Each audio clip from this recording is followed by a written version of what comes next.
What happens in Vegas? Well, I'll show you.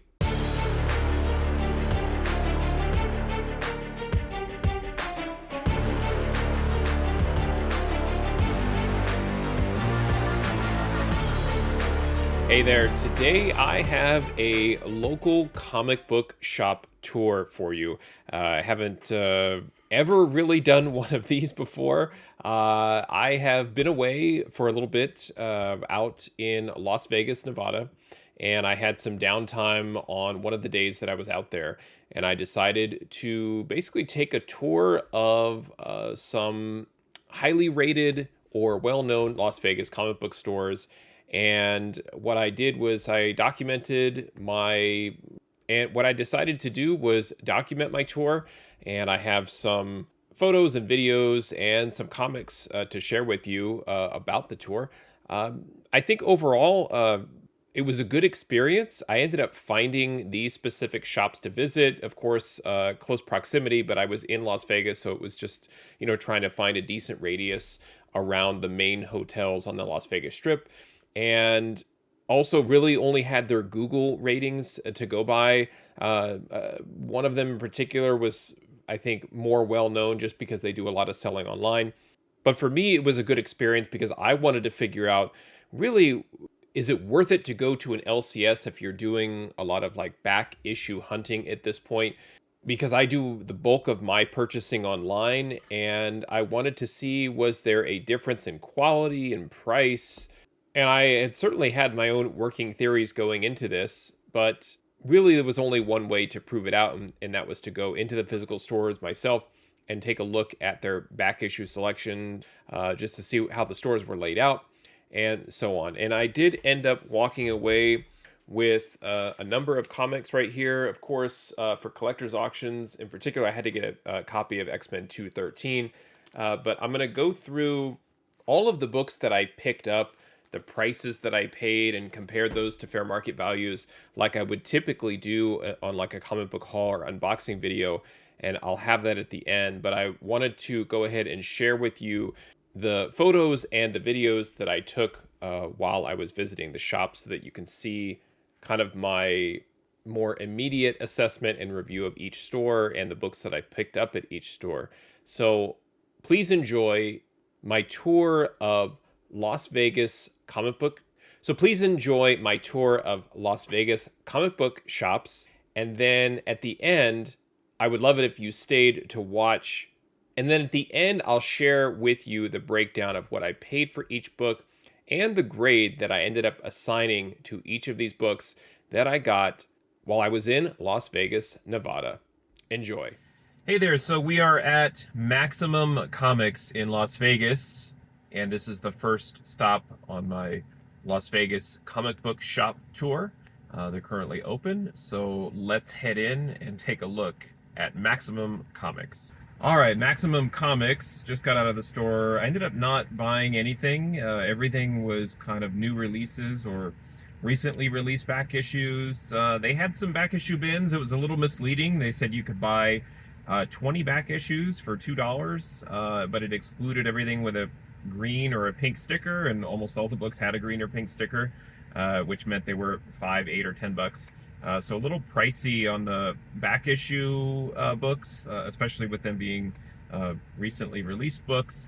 Great store though, great variety, almost all comics, hardcovers, graphic novels. So definitely check them out if you have like a pull box or something like that.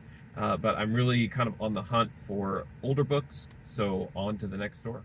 Okay, I'm at my next stop. This is, I think, if not the world famous, at least it's famous for comic books. It's Torpedo Comics. I cannot see inside the store because they have the windows covered in a Jim Lee DC kind of mural, and then there's a Marvel one off to the side. I'm kind of going in with high expectations. I think that this is a store that I'm not sure if this is the location that has kind of the vault that has those crazy old books. It's kind of like a comic book museum, but I'm very intrigued to go in here. I've heard a lot of things about it. I've also heard that it's very expensive. So I want to see if, all of the expectations can be met. So here it is, Torpedo Comics. All right, just got out of Torpedo Comics, and what a store! First of all, it's super cool, very well themed, very well stocked. Slabs on the wall. I got to see the where it was the Bank of Gotham, the vault. So they did have some really cool books in there. Teenage Mutant Ninja Turtles #1, 9.6, signed by Eastman, but as expected, very expensive. Everything, again, it kind of feeds my theory that in this day and age, the brick and mortar comic book store is really just a front for online sales, online platform selling, auctioning on eBay and so forth. So, I don't do a lot of LCS shopping. I get a lot of people telling me I should go to shows, I should go to LCSs where I can see the books and finger them myself and hold them. And I'm like, I think I do better online, and this is exactly why, because it's like just enough inventory to make the store super cool and interesting, but when it gets down to actually finding real value in comic books, you're paying a premium. You're paying a percentage of money in order for them to keep the storefront going, because it's a very cool store. I mean, the props, the Millennium Falcon, the AT-AT, all of that stuff was super cool. It's definitely a place that you should go see and visit. But if you're really into like finding some comic books and finding value, it's just not the place. You're better off finding them online. I did look through their dollar bins, and there are a bunch of 9.0s to 9.4s of recently released books that I don't think anybody wants anymore. So we will try the next store, but absolutely, if you're in Las Vegas, please check out Torpedo Comics. It is worth visiting the store just to see it. It's pretty awesome. All right, next up is Ghost Kid Comics and Collectables. This store is it's near the Stratosphere. It's probably maybe 5 minutes off of the Las Vegas Strip, kind of at the tail end, and it's located a little bit in kind of I guess it's like a strip mall industrial park, but everything, again, just like Torpedo, is kind of covered up on the windows and everything, so I don't really know what to expect. It looks like a smaller store. I can't really tell, but I'm gonna go in and take a look. It was highly rated on Google, and I don't know anything about it, so I'm gonna go inside and see what I can find. All right, I just got out of Ghost Kid Comics and Collectables. I ended up spending quite a bit of time here. I spoke with the store owner. They've been at this location for almost a year now, and we talked about all kinds of stuff: comic books, pressing and cleaning, just about his store, what people are buying and looking for, his process. It was a real treat to be able to stop. And what I noticed with a couple of the other stores that I've hit is I came and went from those stores. Nobody even knew I was in there. This gentleman was very personable. He brought out a couple of extra bins from the back of the shop and actually let me look through those. Had some great Fantastic Four books. And I finally made a purchase. I bought 3 books from the store. I bought West Coast Avengers #1. I bought West Coast Avengers 35, that great Doctor Doom cover, and Wolverine #100, which was a recent comic book value pick. And the books looked to be in great shape. They weren't 9.8s, but they were high grade.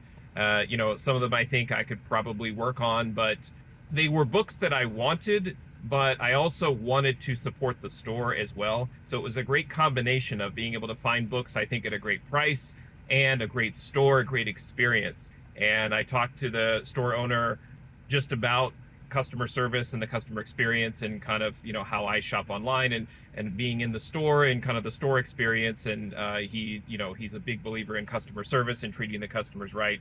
And it showed, like I said, just taking that extra time with customers.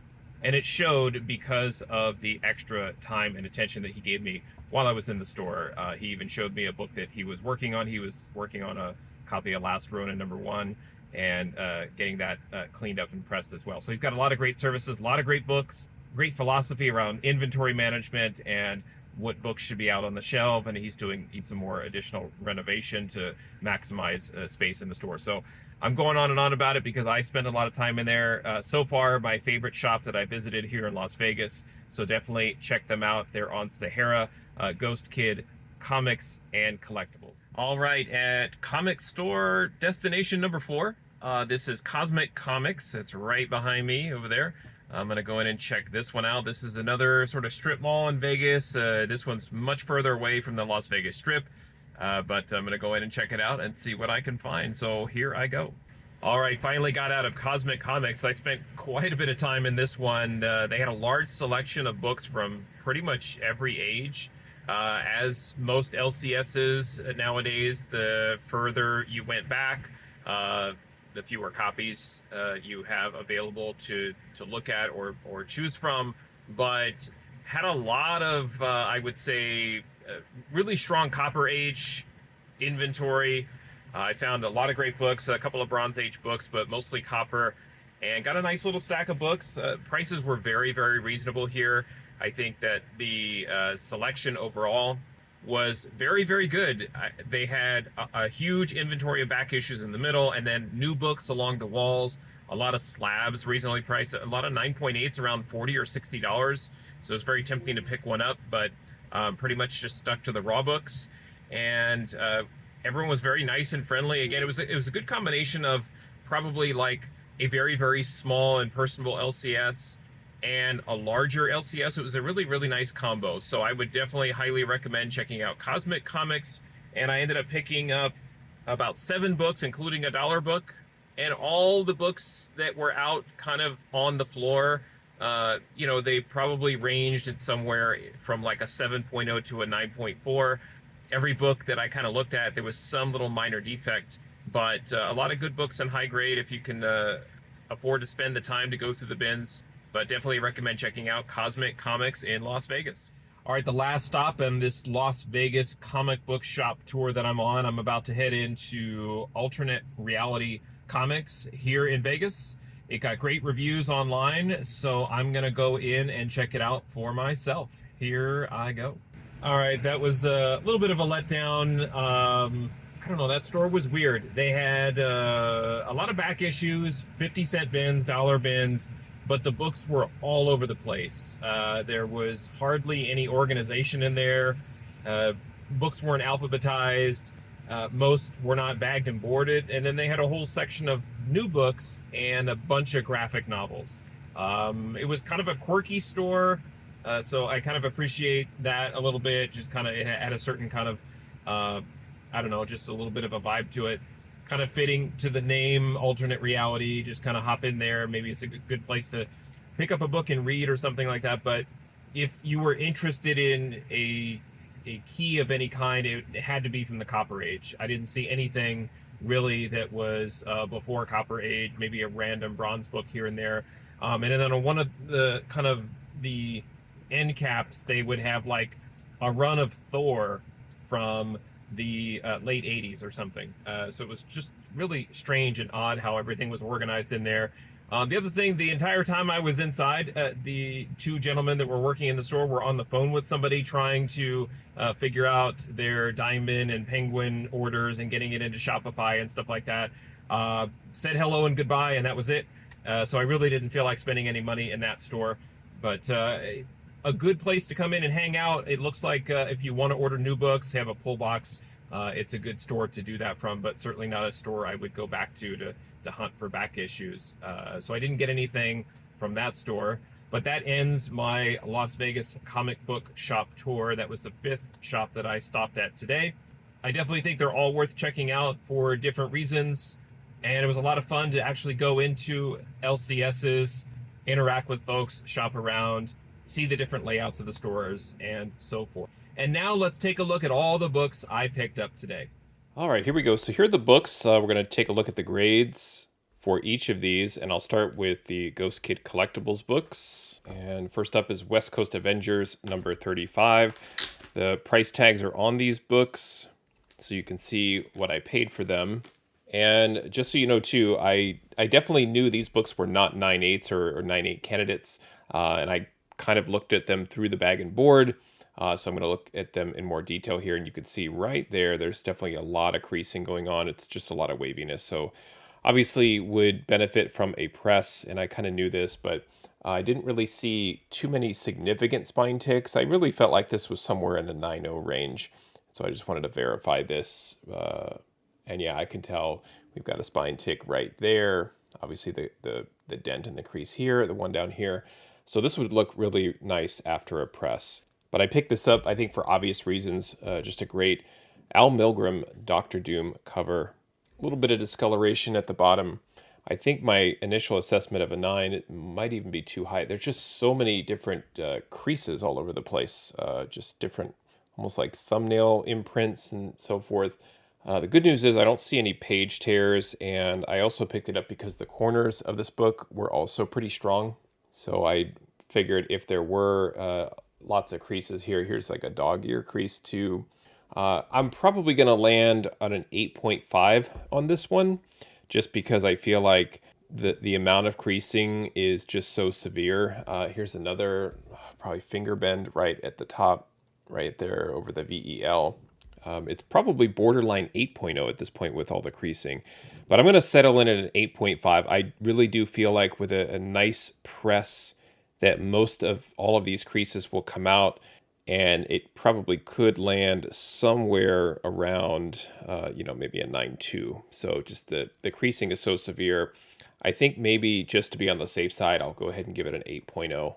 Every time I look at it, I see a new crease. So West Coast Avengers 35.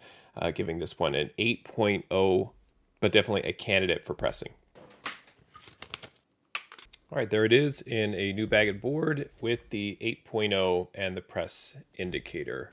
Next, we have Wolverine number 100. This is the hologram cover. This was a recent value pick, but I think I had the suggested near mint price a lot lower than $20. I think it was somewhere in the $6 to $8 range, but I saw it on the shelf, and when I took a look at it, I asked the store owner if I could take the book down off the shelf and take a look, and he obliged, and I noticed that there was one sort of dent in the cover that I could see, but other than that, it looked to be like a pretty nice copy. The hologram kind of is what it is, just kind of looking for general scratches. It's a little bit of a smudge right here by my thumb, and this was the sort of just slight dent or crease you could see right there. That's the one that I saw. I was like, ooh, that's going to make it kind of borderline 9.8, 9.6. It's definitely a high grade copy. This corner also borderline, a little bit of spine splitting there. It's got kind of a cardstock feel. And then on the back, I actually do see, looks to be 3 pretty significant ticks on the back right there. I don't feel comfortable necessarily pressing a hologram. I don't know if the hologram melts or not, but I still think it's a fun book to have.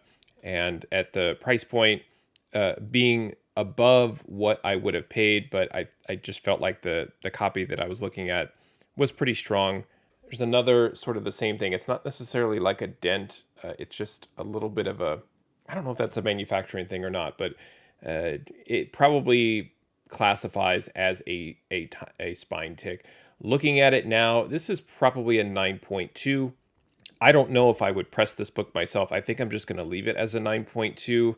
And I honestly was inducing my own FOMO because I had made it a value pick. And I was like, oh, there's Wolverine 100, the image that I just posted, and wanted to have a copy. And so that's what I did. I bought the copy. I probably overpaid for it, but I still think it's in decent shape. It's just not going to get that 9.4 to 9.8 grade. I think it's borderline 9.4, and I'll probably settle in at a 9.2. Now, one of the things I did with this particular store owner is I asked him straight up. I said, do you adjust your raw book prices based on the grade that you think the books are in? And he said yes. So there was sort of an initial level of comfort where I thought, okay, well, I can almost just trust the price, because if I trust his grading, then it should sort of adjust with fair market value. Because I saw some real beater copies of some older books, and they were $2, $3, $4, whereas if they were a 9.8 candidate, they'd be hundreds of dollars.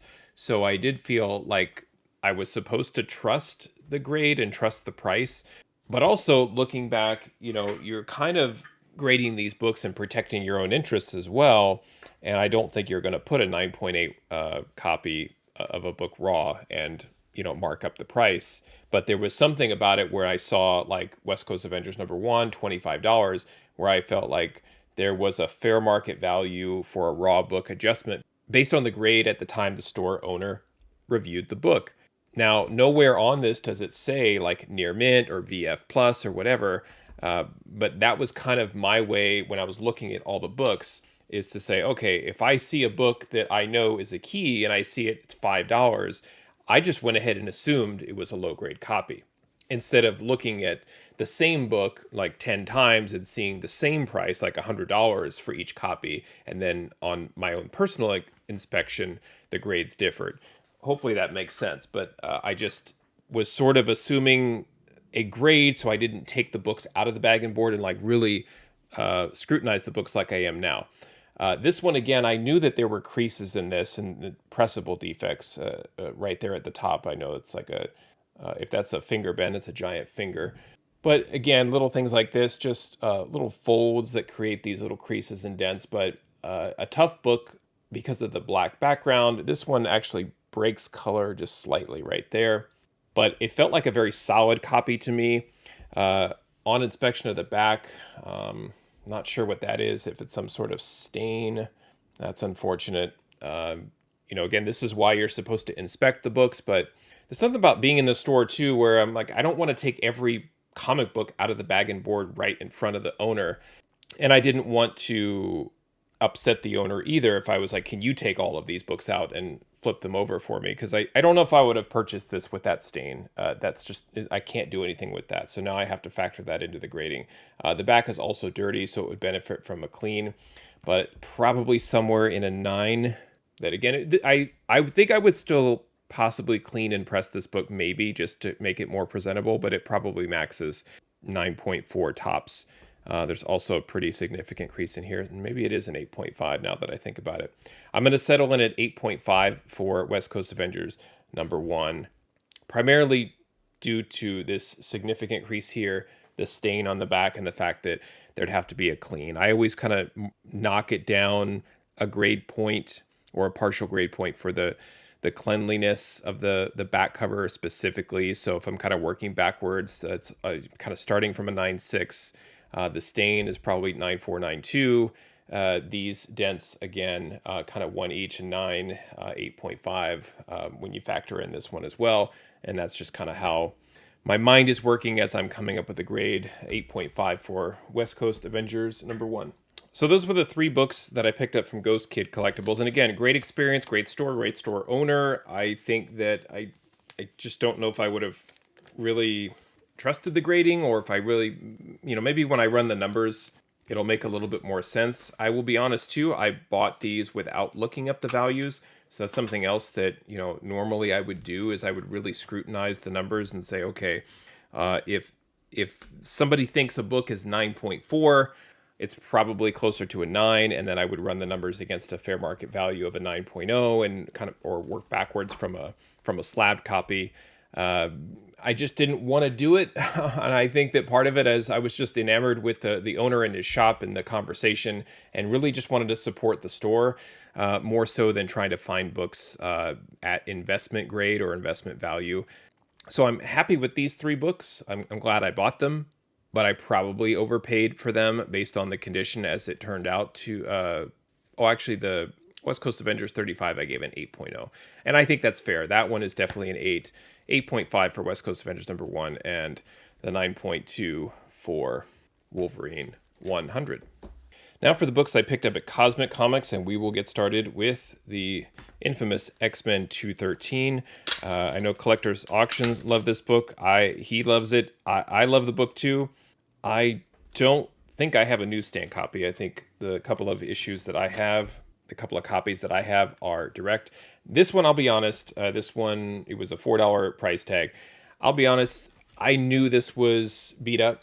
I felt like it was probably a 6.0 or a 7.0 in the bag, specifically for the bottom, but I didn't see a lot of tears or breaks, so I thought, this would be not necessarily a book to practice pressing on, but it would be a good experiment just to see how far I could raise it. The corner definitely has some issues there with some softening and some blunting there. But the spine actually doesn't look too bad. Definitely some color breaks there. But I thought for $4, I really couldn't beat it. And because I love the book so much, I would probably prioritize getting this book into my press. This Top corner also has some creasing up here. There we go, right in there. Finger bends and all over the top, really. There's another crease. Yeah, the bottom looks even worse down here. So it's one of those where I would just be interested to see how it turns out. It's probably, I don't think it's a 6.0. It's probably a 7. And then what would it max at? I might be able to bump this up into the 8s. It's pretty bad on the back. It's actually worse than I thought. I'm still going to give it a 7. I'm leaning 6.5 though. Yeah, now that I see even there's some pretty bad color break. So I'm going to give this a 6.5. Do I think it could get an 8.0? I think I'd really be pushing it, but it was just a fun book that I sort of had to have for $4. Like I said, I knew this one was probably in the worst shape of any book that I picked up. So I'll give this one a 6.5.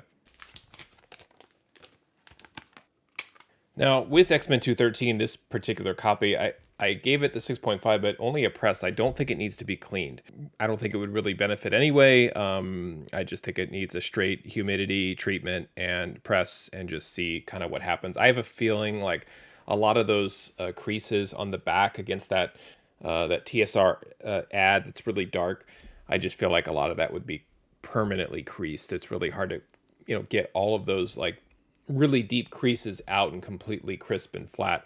So yeah, I mean, could I bump it from a 6.5 to a 7.5? I think so, and I think that'd be a fair investment for a $4 book. It's a great book. I love it. I love that I have a newsstand copy to go with my direct, so I kind of have both. One of the greatest, I think, X-Men Sabretooth covers maybe ever. Great Alan Davis cover. It's just awesome. Okay, up next is Daredevil 238, and what struck me with this one was the condition. The price, again, $4. But also Sabretooth again is in here, covered by Art Adams. I didn't know that he did any Daredevil covers. I imagine at kind of this time when he was either on the rise or was one of Marvel's best artists at the time, it doesn't shock me that he may have jumped around from some different titles, but I just don't think of Daredevil when I think Art Adams. This one too, it's just suffering from some general creasing. You can see right in there. But the spine looks to be fairly nice, fairly sharp. Couple of tiny ticks here and there, but pretty strong copy. Corners look nice. Again, I thought that some of these back issues, if you really spent the time looking at them, I thought that they were priced, I think, more in line with the condition than Ghost Kid Collectables. Here's another TSR ad, but it doesn't look as bad as the X-Men 213. There's definitely some creasing, and right there, that's probably the worst of it. Probably a 9.0-ish. Maybe a 9.2, but I think with just the number of creases, there's another one I see right in here. I'm probably leaning 9.0 on this one, and I think it's safe to give it a 9 just because of the fact that it doesn't have a lot of color breaks and the corners are still very sharp. One of these things that I've noticed with grading is I am so harsh with the spine itself, but I think CGC will give you a little bit of relief if you have sharp corners. So I think that as soon as if you have a book in this condition, but the corners are kind of rounded off, I think that's where you start dipping into the 7s and the 8s. I think that if you have a book like this where you've got 4 sharp corners and some creasing, imagine this book pressed, what does it max at? Maybe 9.4, 9.2 is probably where it would settle in. And then it would just be a matter of, do I want to, bump it? And then as I'm thinking and as I'm talking, and I'm, again, just trying to be fair, this is where it's like, oh, it's borderline 8.5, 9.0. But then just relatively speaking, I don't think this is in as bad a shape as the ones that I gave an 8 and 8.5. And just to be consistent there and relative to the other books, I think this is a 9.0 that would max out at a 9.2 or 9.4. All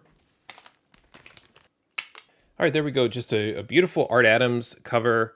Love the imagery. It's almost like it's zoomed out a little bit. So you have extra background here. You've got the spotlight on Daredevil and a Mutant Massacre tie-in. So right around that great X-Men storyline where you got a little bit of a crossover there. Next up is Thor 345. I love the Simonson Thor run. This is a Malekith appearance continuation from the previous issue, 344, where he made his first appearance. And we've got him prevalent here on the front cover, and it cost $6 from Cosmic Comics. Still on a quest to have a complete Walt Simonson Thor run. This one, unfortunately, has some ink staining. So from a presentation standpoint, you can see right in there, there's just like ink going from the top of the cover to the bottom. And I remember early on when I was learning to clean and press, I actually tried to scrub that off, and it was a horrible mistake. So you just kind of have to leave it. And it's not something that you'll get terribly dinged on by CGC. It's really just a presentation factor. This one had a bit of a stacking crease, but again, I thought that the spine was pretty strong. There's a tiny spine tick right in there that breaks color. Hard to see because it's just such a hairline tick right there across from the 60 cents. I can't even get it really on camera. It's so thin. But other than that, I think it's fine. I think it would benefit from a press. You've got the ink stains, but I think we're okay otherwise. So I think really we're just dealing with a little bit of a stacking crease. So if you're going to press it anyway, some of these other things are going to come out, but it's really slight. So this is a strong copy. I'm probably thinking that this would be a 9.4 by itself. And then it could max 9.8, 9.6. It really just depends on how CGC deals with and I apologize if I said ink stain, ink streaking. Either way, I mean, it is stained technically, but it's just a lot of streaks of ink as the book kind of rolled off the press there. But I'm going to settle in at a 9.4 and indicate that this book would be improved with a press. You know, I realize too, as I'm rolling through these books and grading them and everything, I probably say, oh yeah, this book would be able to be improved with a press. And it kind of goes without saying with a lot of these books of this era and just kind of the way they were sitting in the back issue bins at the shop. And, you know, they're just books where they realize they just have defects, whether they're pressable or not. And they just kind of know, I don't want to deal with it. So I'm still going to indicate whether or not it can be pressed, but it does become repetitive because pretty much all of them need it or would benefit from it. All right, another Daredevil book going further back from the Simonson run is Daredevil 228. I'm absolutely in love with the Born Again, Frank Miller, David Mazzucchelli Daredevil. I think it's a masterpiece. My only complaint is that I feel like it should have gone on for maybe 12 or 15 issues. Just an absolute masterclass in storytelling, writing, the art, just absolutely fantastic. One of my favorite storylines, and really made me appreciate and love the Daredevil character. Now, at first glance, this book looks to be in great shape. I am seeing some like just, it's not creasing, but just something in the paper. I don't know how to describe it, but it's nothing that I think would come out with a press. It is miswrapped, but it just feels very solid and well held together. The back looks good too. I would hesitate to give it a 9.8, but that's kind of the way that the book feels. I think I'll probably settle in at 9.6. It probably could benefit from a little bit of cleaning around that staple. And there are just some light ticks on the spine. Borderline 9.8 copy, but probably would run it through a press anyway just to kind of clean it up. But a very, very strong, outstanding issue of Daredevil. This one I think people shy away from. Maybe the zoomed in close-up of Matt Murdock may not be the most desirable cover, but the fact that it is by Mazzucchelli and it is written by Frank Miller, it's almost a must-have for me at this point. Yeah, I think what I was trying to say, or what my point was, is I think that this book may get overlooked if it's in a back issue bin. I think people are looking for Daredevil in the red costume, doing something on the cover, or it's some other action shot or action sequence, but the way the story was laid out, this cover makes total sense. So it's possible that this got overlooked, and I was able to pick it up in great condition, and there it is. I gave it that 9.6.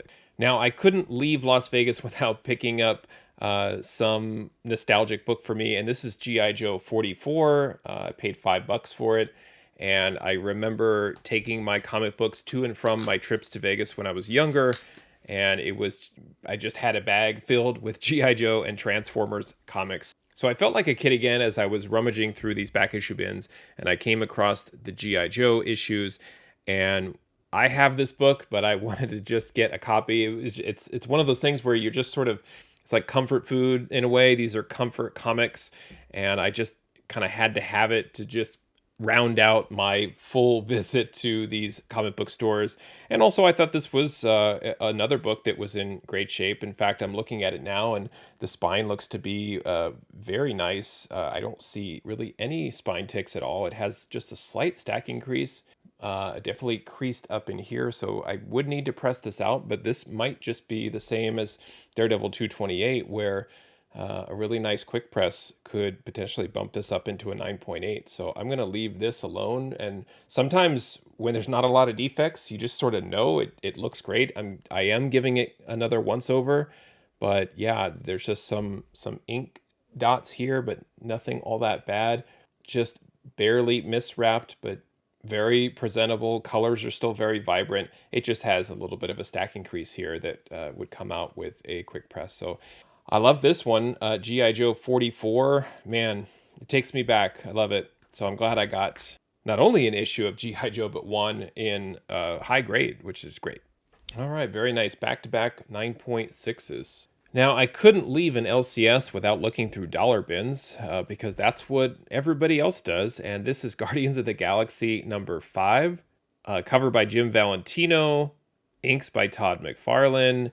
So this is, that pre-Image time where the folks that jumped over to Image are still working at Marvel. And I always remember to pick up this book because it just says Force right on it. But there it is. It was $1. And I actually saw this book in their regular back issue bins for not a lot more, but it was definitely more than $1. No backing board on this one, and just picked it up because I wanted to get a dollar book. It is in probably dollar book shape. You can see at the bottom, yes, barcode newsstand copy, so get excited about that. But lots of spine ticks. Trying to just guesstimate here. We have a little bit of a tear as well. So probably max is out at 8.5 when it's all said and done after it is pressed. But probably want to settle in at, I'm going to guess a 6.0, maybe a 6.5, just to be fair to it. Actually has pretty sharp corners. So like I was talking before, you get a little bit of relief there, but everything else is just so worn. Probably just go ahead and settle in at a 6.5. I don't think it's worthy of a 7, especially with the tear. But you just sort of feel on the cover that it's just too many waves and too many creases all over the place. Lots of spine ticks, not tons of breaks, but I'd really have to work on this book in order to improve it. So I think this one, even though I just said they all kind of deserve a clean and press, yeah, this would be a book that I would practice on, but I don't know if I would really spend a ton of time on it, just because, especially once I see a torn page, unless it's a major key or a grail, probably not worth working on. So I'm going to leave this. I'm going to give it a 6.5 and just leave it as is, and probably just look to upgrade it down the road. All right, there it is. Guardians of the Galaxy number 5 with the 6.5. Just had to walk away with a book out of the dollar bin. All right, last but not least, this was the most expensive book that I bought. This is Fantastic Four, number 180. I bought it for $12, and I really thought that this book had a lot going for it. It has the Jack Kirby cover, but I also thought it was in pretty good shape. And now I'm going to find out more precisely what grade this book is in. And we've got a bit of an ink stain right on the back there. Yeah, it was funny. I took the book out, and it was like... It made me feel like a book in a certain kind of condition that I would get from Mile High Comics. It's in that 8.5 to 9.4 range, just that first assessment that I kind of feel when I'm working with a comic book or grading it. Spine looks to be pretty good. Again, I noticed the corners. That's what really got me interested in this book. Strong corner there, a little bit of blunting down at the bottom, but not too bad. There's just that one crease right at the corner of the barcode, but I would say that corner is borderline acceptable. It looks pretty good. It's probably, it's definitely in that 8.5 to 9.2 range. I think it would benefit from a clean and press. I don't think it's an 8.5. Now that I look at it, it's ever so slight, but right in here, there is a crease that runs from that edge down to that edge. I'll just move it back and forth so you can kind of see it in the light, but it's right in here. and it's just like a big fat dog ear that was folded over. I think that would come out in the press. I'm probably going to lean 9.0 for this just because the spine is pretty strong. The ticks,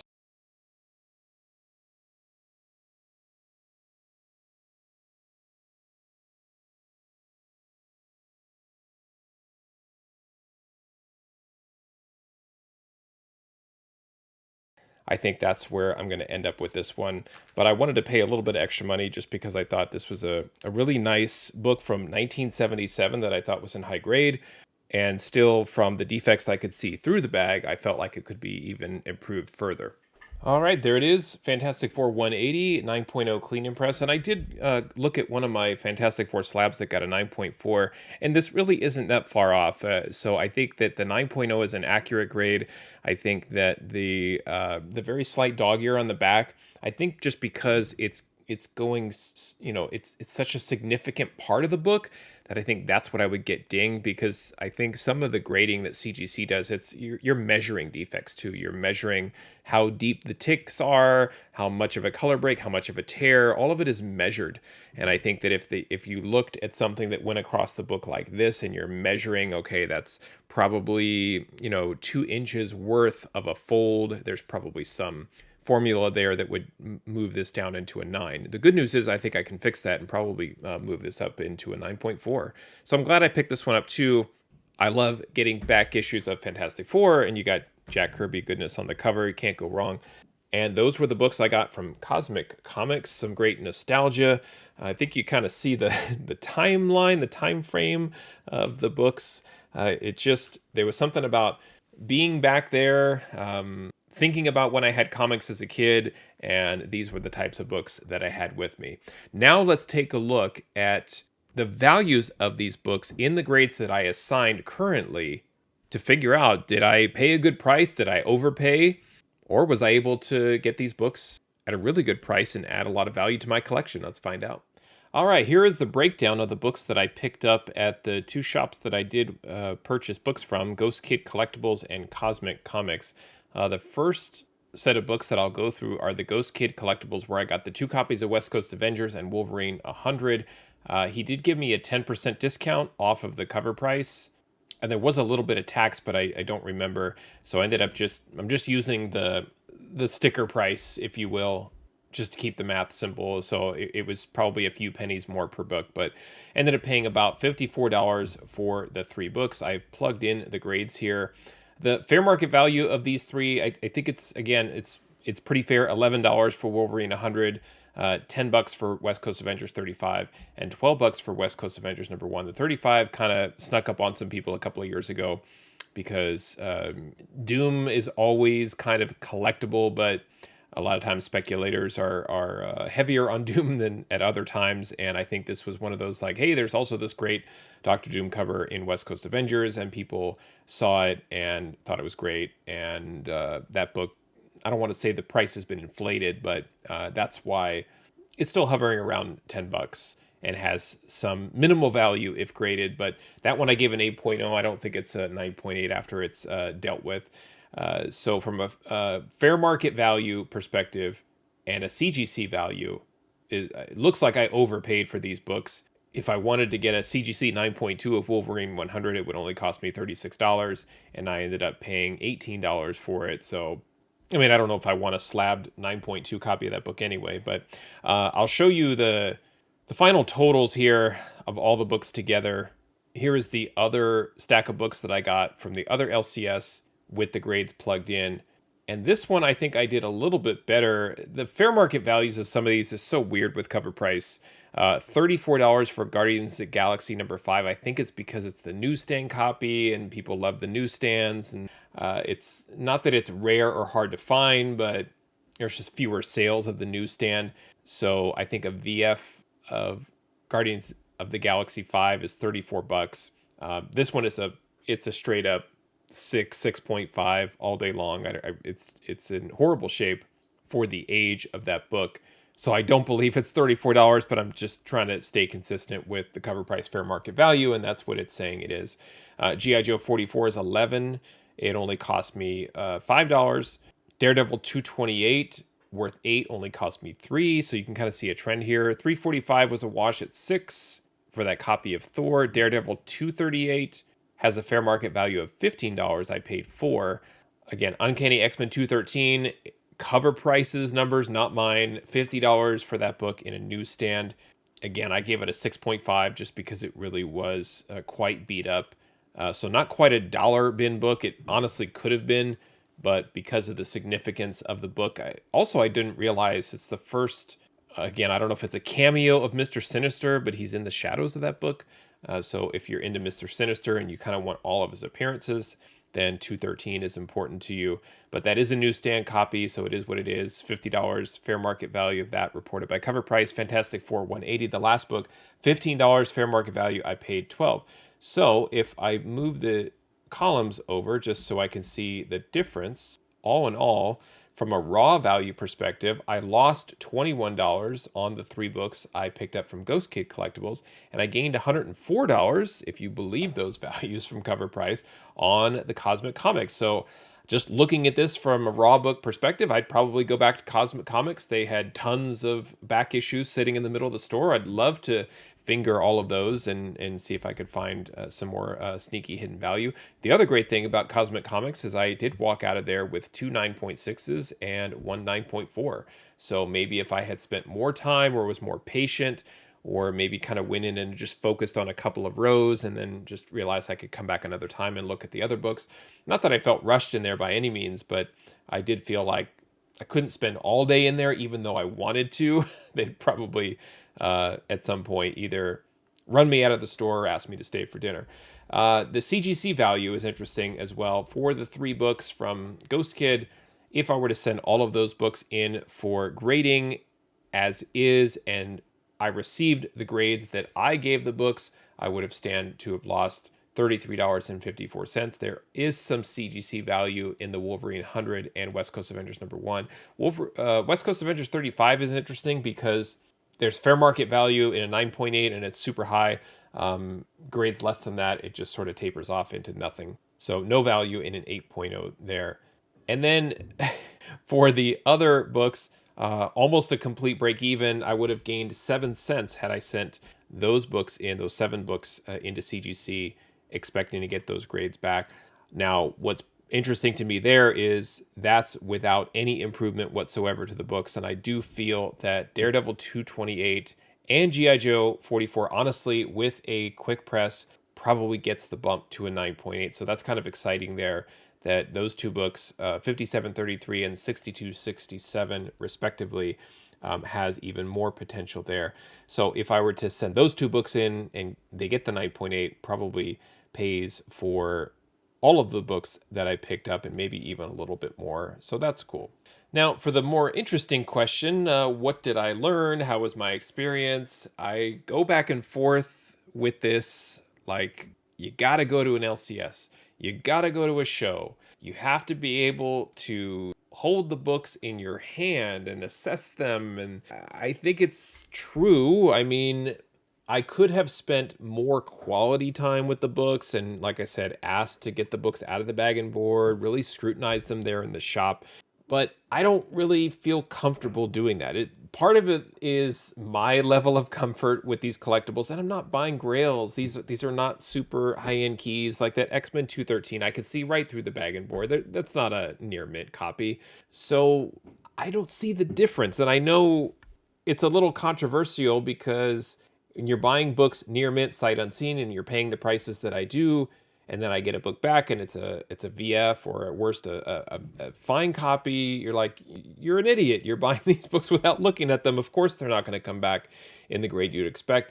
But I'm like, I went all the way out to Las Vegas, not specifically to look for comic books, but while I was out there, I'm looking for books, and I spent the time to drive around store to store. So there's definitely some investment in time, in travel, and I probably spent, I don't know, a good 4 to 6 hours just driving around, stopping at each store, spending a lot of time there, stopping to eat in between.